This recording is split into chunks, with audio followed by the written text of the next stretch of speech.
Medicaid expansion is not an easy topic to tackle. Tonight, we wanted to dive deeper into the issues, and one of the biggest disagreements you'll see from both sides centers around money. One side says we can't afford to pass it.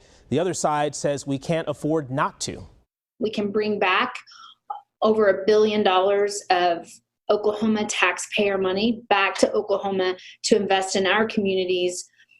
That's money that currently is going to 36 other states. $1 billion waiting to come into Oklahoma. That's what supporters say you're turning down if you don't support State Question 802 on Medicaid expansion. Not only is this the morally right thing to do, but it's also the fiscally responsible thing to do as well. Opponents say it's not that simple. They say the plan burdens Oklahomans because we'd be responsible for paying 10% of the cost for all those new recipients. We're looking right now at a budget shortfall with the state of over $1 billion and not even taking State Question 802 into account. And that budget gap would mean either big cuts or new taxes. Every classroom teacher, everyone who cares about education in the state of Oklahoma should be very, very concerned that they would see a reduction in classroom spending in the state.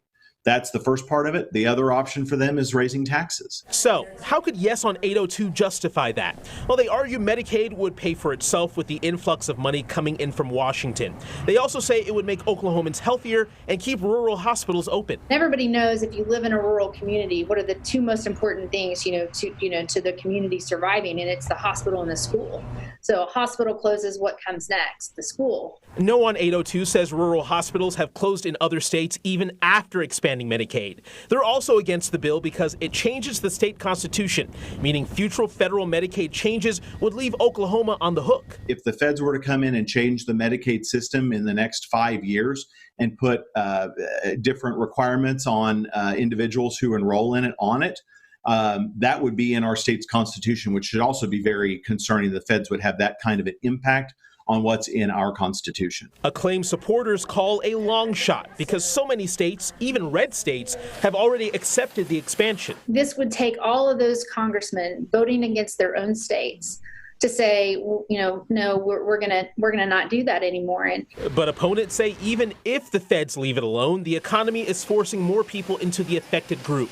So the 200,000 people qualifying could become much higher. Depending on how the economy improves, that is not sustainable.